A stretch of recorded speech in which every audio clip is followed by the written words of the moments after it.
Hello everybody and welcome to another StarCraft 2 editor tutorial.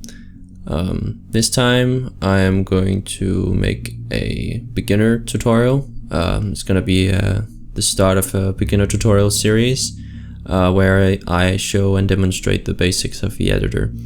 So without further ado, let's go right into the editor. So the way you start up the editor is either by going into your start menu, and you can click all programs and scroll down until you find StarCraft here. And you're going to want to click on that, and you can run your StarCraft 2 map editor program here. Another thing to open the editor is by going down and find your Battle.net launcher thing, the thing that launches or can launch both all your Blizzard games like World of Warcraft, Diablo, StarCraft 2. So when you're in the StarCraft 2 section here, you can just launch the editor from here also. But one thing you have to make sure is that you have downloaded all content, all the latest content, before you can use the editor. That's a must. So let's just launch it from here. So now we've opened up the editor, and you should see something like this, except you might have empty map in front of you. But that's because I have made some settings to not load all assets at the beginning. But I'll show you later how you can do that. So let's go ahead and create a new map. Go up in Files and create a new. And this window will pop up, and you can choose between some different settings for your map. I'm not exactly sure what all these settings are. I just know that melee map and arcade map are practically the same thing, except that melee map is preset to upload to the custom map or custom game section, whereas the arcade map option is preset to upload to the arcade section in the game. So I'll choose the arcade map and click next. And here you will choose the dependencies in your map, which is which expansion level you have and all the different assets that you can use. That's your models and your sound effects and all that you can add here. I'm gonna go with custom, because when we go with custom, we can add as many or more sound effects than just clicking those buttons you saw there. So you can choose between different expansions, which is either Liberty, Swarm, or Void. I'm gonna go with Void, the Warcraft 3 art mod, and the Nova Cover-Ups art mod. And that way we'll get all assets from the entire game. That means models and sounds and units and all that stuff. One thing that's a negative thing about that is you get a lot of loading time and stuff like that. But yeah, if you want all assets, then this is the way you want. This is all the things you want. I think, let me just delete this one for a second. I think it's the Void Story campaign, isn't it? Yes, the Void Story campaign that contains everything. So I'll press OK, and let's click next. So you'll reach this window once it's finished loading, and here you can configure your map settings, which is your the size of the map and the base height and stuff like that. Also the texture sets, which is I think one of the most important things that you have to adjust right away, or choose right away, because if you have made a map already, if you have placed a lot of doodads and textures and all that, then if you want to change to a different texture, if you want to replace it with another one, that's going to be quite difficult if you've already made a lot of stuff. So keep that in mind. But I'll just choose the Belshir for Belshir Expansion 2, and I'll set my map settings to, or my map bounds to 144 by 144, and yeah, I think this is all you need to know. Other than that, the playable size is a little different than this size. This is the entire map. and this is the playable map, because you have some bounds that your unit and your camera cannot go to. So yeah, when you've chosen that, you can just click OK.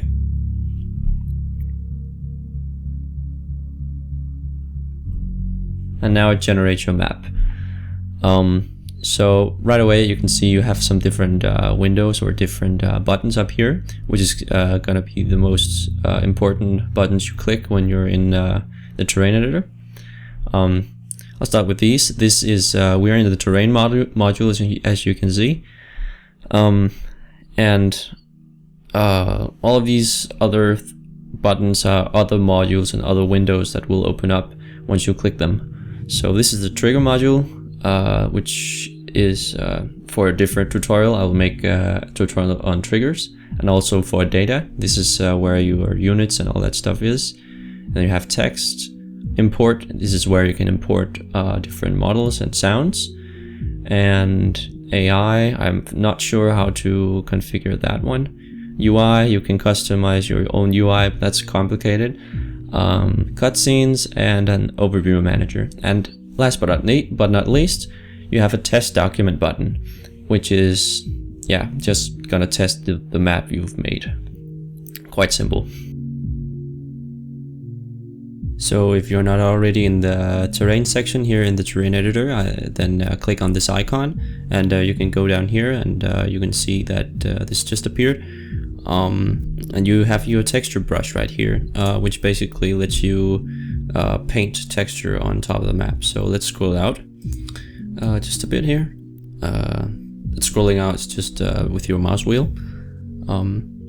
And you can click on this add texture. That's mostly the thing you're going to use. You can also delete textures and uniform textures. Not sure how that works, but we'll mostly be using the add texture button or option.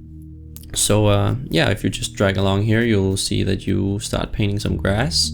And depending on what settings you have in here, you can either do this in a slow fashion or a fast fashion.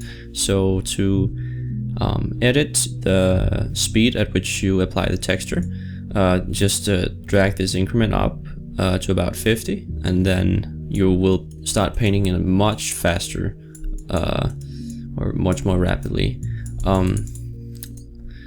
You can also change the size of your paintbrush. So if I just put it down here so it's a little smaller, just put the increments down just a bit. So that's an option you can do here. You can also change the speed at which you apply the settings even more here. Change that the speed very low. I always leave it at fast speed or very fast, because we have the increments, which I think is a better way of changing the speed. You can also change the fall off, which is basically how the edges, how smooth the edges are of your brush. So if we drag this along here, then you'll see it's a lot more smooth when we apply the texture, and it can give the terrain a more realistic look. So yeah, that's the texture. So let's go to the height. Here you can change the height of the map. So this is the raise tool, which basically just raises the map, and the lower tool does the opposite. And you can also, so let me just, you can play with the settings with the amplitude here. It's basically the same as the increments in the texture here. So you can paint some so you can paint some hills and stuff like that faster. Then you also have a uniform tool here, which basically if you drag it from this part here where we haven't edited anything, and we just drag it along here, it will erase all the hills that we just made, and we replace them with the one we dragged it from. You can also do it in this way and stuff, but you get some jagged edges. So to smooth them out, go to the smooth tool, and you can smooth them out by just doing this, just dragging it along. And by the way I'm changing the position and the angle of my camera is by pressing the right mouse button and just dragging the map, and pressing Control and dragging when I want to adjust the camera to different angles. And the noise tool is just a combination of the raise and lower, and makes some random hills and bumps in the ground. And you also have a fall off setting for this and the size setting as well. Then we'll go over to the cliffs, which also have the size. I think everything in here has that, almost everything. And you can just paint some cliffs by raising and lower. So let's do that. And I think you have 4 levels of cliffs. So if we lower this, you can see also the way I can see these red areas actually are areas where the unit cannot go. Ground units cannot go. A way to see that is by going into the view section here, go down and find the show pathing, and check off the show mesh. And if you can't do that, if it's all grayed out, it's because you have pressed V or something to just see the terrain only. So these things will be grayed out. So if you press V again, it will show up and you will be able to adjust your settings in here. So yeah, you have 4 levels of terrain, or 4 levels of cliffs, you could say. You have the lower level, where no ground units can go. Flying units can, but ground units cannot. Then you have a base level, and then you have one raised level and a second raised level. So those are the 4 levels that you have in the game. We're limited to only 4. And yeah, you can also make some ramps in here. So if we just raise some more cliffs,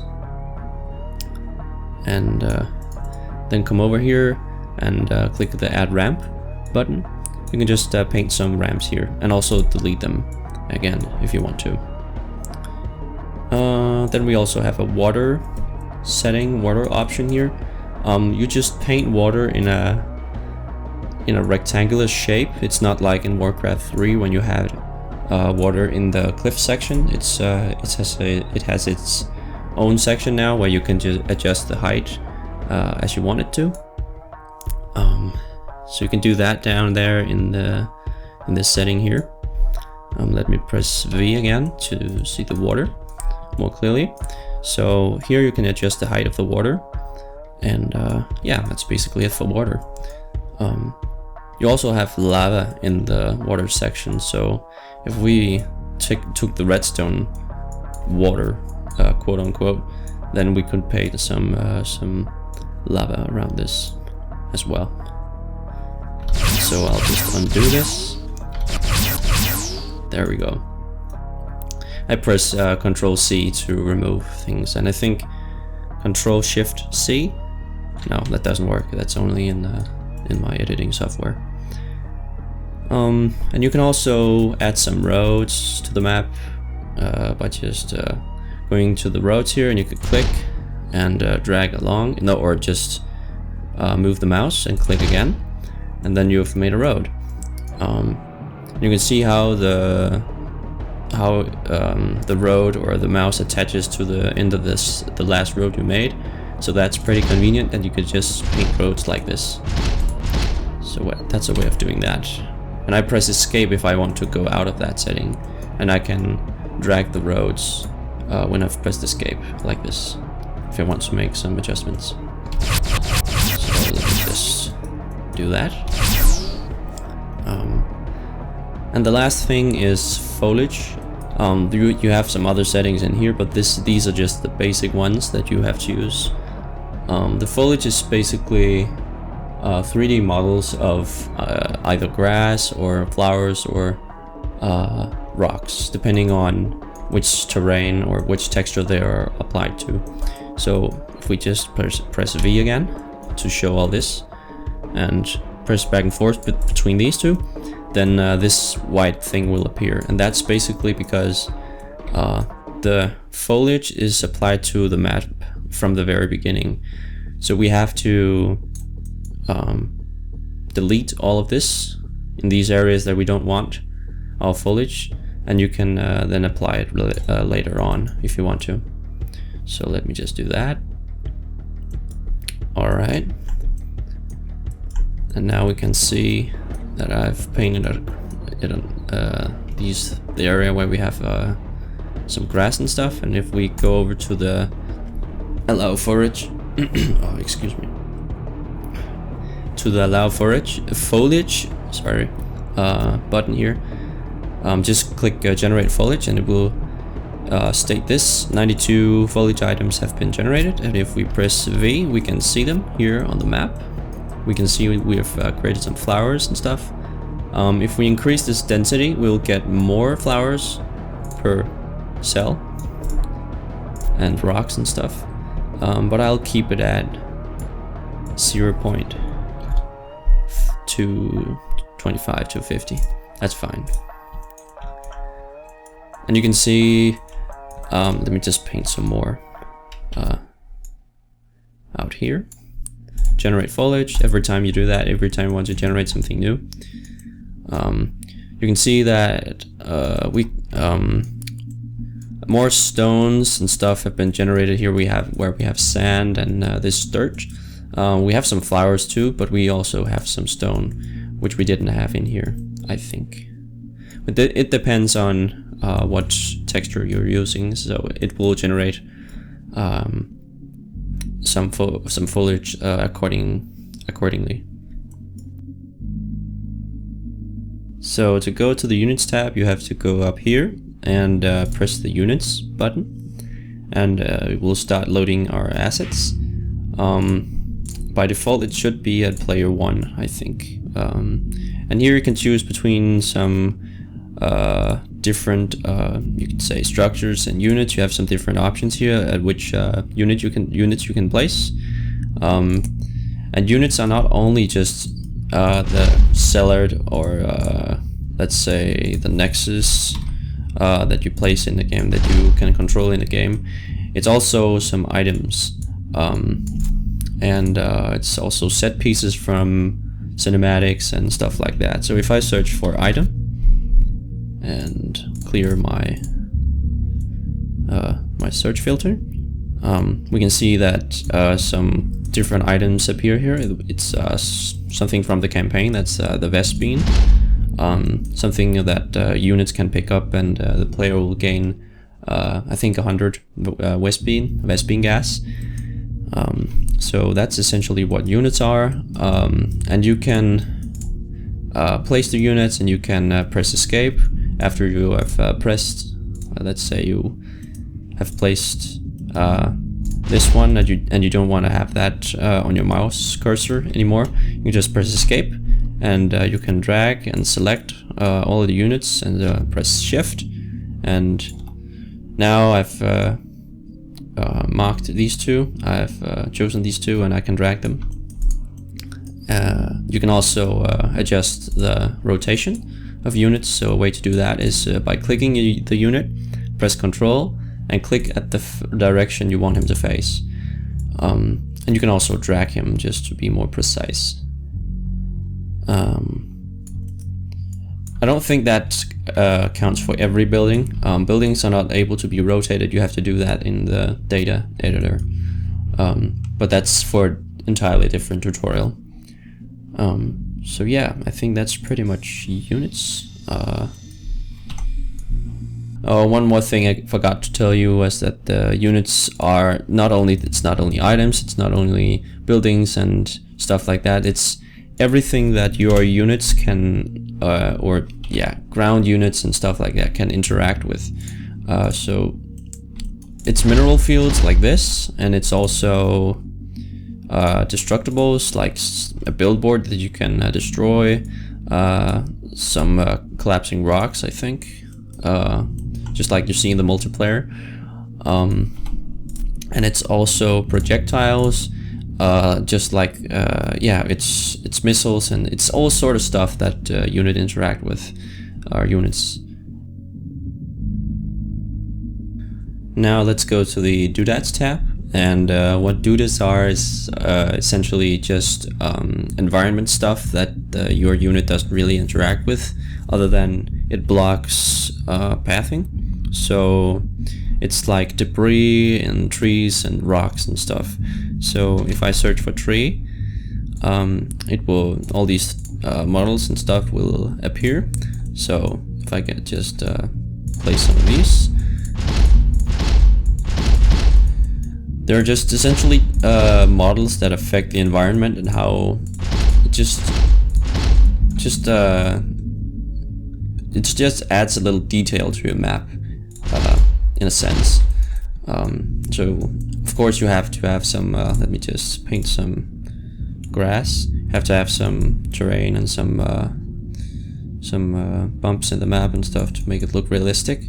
But these really help. You absolutely have to have some doodads in your map if you want to have a map that's good looking. So, and that can take some time depending on what kind of map you're making.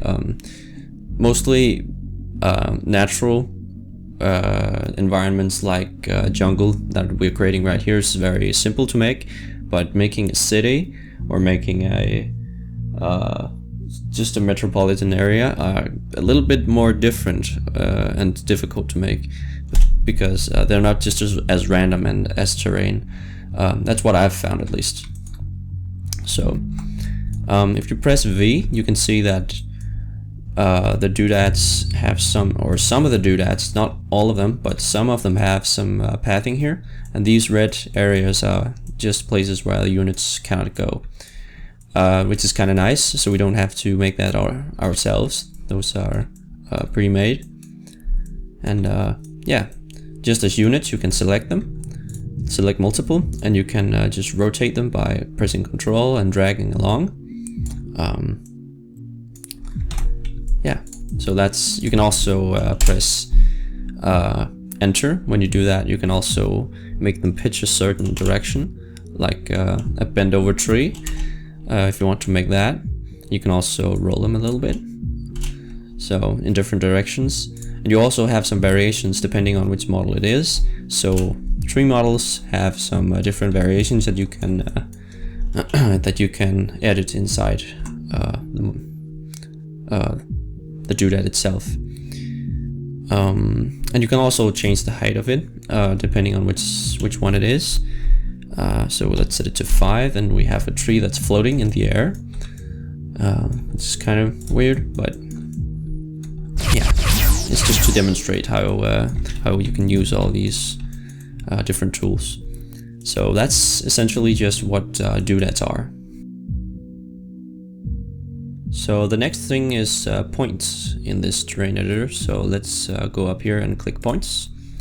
I don't think there's really much to say about this, points in general, but basically what it is just points in the game. So if I just press here, add point, and just press a random place on the map, you don't see it right now. That's because we have to press V again to show all these all this stuff. So now we have a point in our map, but it's basically just a place where your unit can go.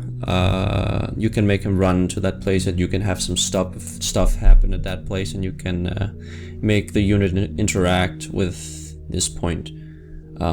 If you want your unit to, something to happen if your unit enters a range of 5 or something around this point. So it's a bit like regions, which I'm gonna go over in a minute, but not quite the same.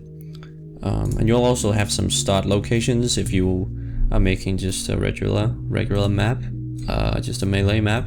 So I can just press start location and just make one here. Then you have your start location 001. And yeah, that's basically how that works. Regions are a little different. Those are also places where you can make stuff happen. So if we would just drag along here and make a region, in this region we can well, all these things are in the trigger editor. If you want something to happen in this specific region, you'll have to make it in this trigger editor, or module part of the editor. So yeah, if you want something to happen in this region, you can do so in that. Like unit enters that region or leaves this region, something will happen. And that's basically how that works. So you can also adjust the size of this if you feel like it's too small or too big. So by doing that, you have to press Control, hold that down, and drag and click around the edge of this one, and just drag it inwards and outwards to change the size. You can also do that on rectangular shapes like this. If you made this, I press Escape to get out of the Add Region tool, and just press the region, Control, out it in the corner here, and you can adjust the corner. Same goes with this one. Press Escape and adjust it like this. So let me just delete that.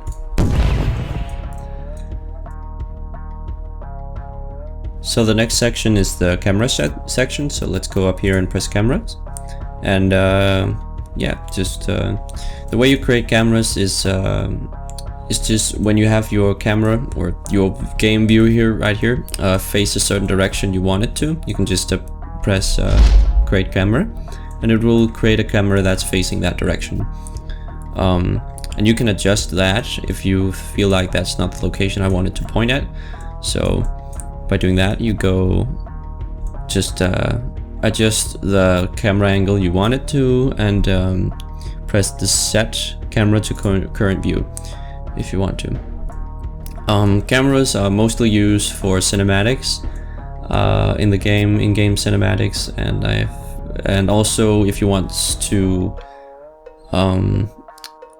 let the camera pan at a certain direction, then you can do that as well.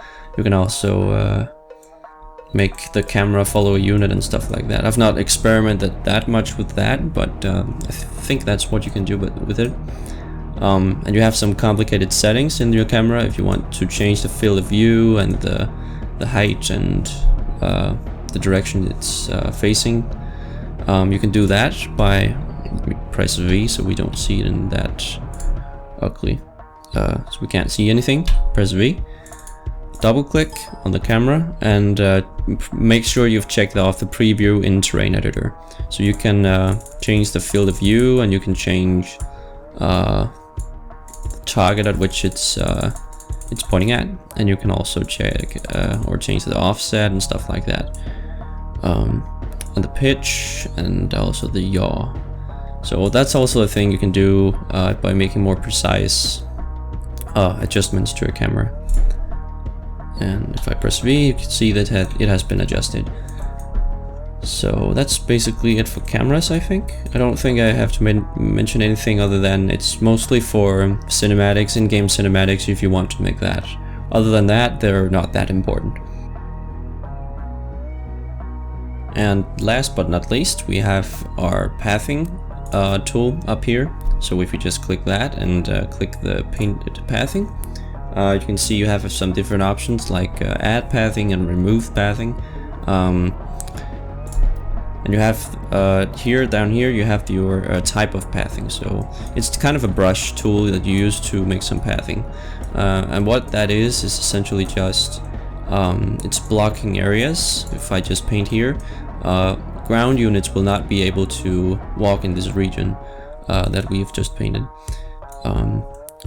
And you can simply just delete that again if you press the remove pathing here and make sure the no pathing is selected, so it will only delete the no pathing, and just drag it along and to delete that. So it's useful for a bunch of different things. I had a map back in the day, back in I think Wings of Liberty, where I didn't want any units to be able to go up cliffs, and they were able to do that when they blinked and used all kinds of abilities. So to prevent that, you can make some pathing on top of this. So if we just paint some pathing here, our units will not be able to enter this area in any way, shape or form. Only air units will be able to fly in this area. And if you don't want to air units to do that either. You have some no-fly zones that you can place here, but they are not as convenient as the no pathing for ground units. They're just this kind of zone that you place, and no air units will be able to fly in this area. And you cannot judge it from this little icon here. It's just to show that this is a no-fly zone. So a way to show that is by going into this view thing and go down and find the pathing and show unpathable air. So this is the region that air units will not be able to enter. And you can adjust that by just double clicking on this one and edit the soft radius and the hot radius. I'm not exactly sure what the differences between those are, but I think the soft radius allows for a little bit of flight into them, but still pushes the air units away. So if we edit this to 4 and this 2, then we have expanded this no-fly zone. So this will lag quite a bit if you have this no-fly zone selected, or if you view it like we just did. So just go back into pathing, show pathing, and uncheck the show unpathable air, and there we go. And I just pressed V again. And you also have something else in the painted pathing here. You have something called ground. So this allows units to go places where they normally couldn't. So if we just paint something over here, now we've created some sort of bridge over the sea or over the lake here. So this unit will, for instance, be able to run across this region, but we won't see the unit walk on top of the water, which is kind of an issue. You'll see the unit walk down in this. Let me just adjust the camera a little bit. All the way down here in the game, he will walk down in this area and just pop up on the other side here when he reaches this place. So, but it's kind of useful. You can use it for a bunch of different things, but I'm not sure what exactly. But yeah, so that's it for the pathing, I think. No, you can also place some no building pathing blocker that disallows, or what can you say, something that doesn't allow for buildings to be placed in. And no burrowing areas is just areas for units that cannot burrow in that area. So yeah, I think that's all. You can also fill pathing. That's not something I recommend, other than if you want just this to be filled with no pathing and no pathing zone. You can just fill this one by just clicking on it. And you have some options here which I haven't explored yet, actually. So yeah, I think that was it for the terrain editor. One last thing I think that I forgot to mention was how you can open up the map editor without it loading all the assets and stuff from the beginning.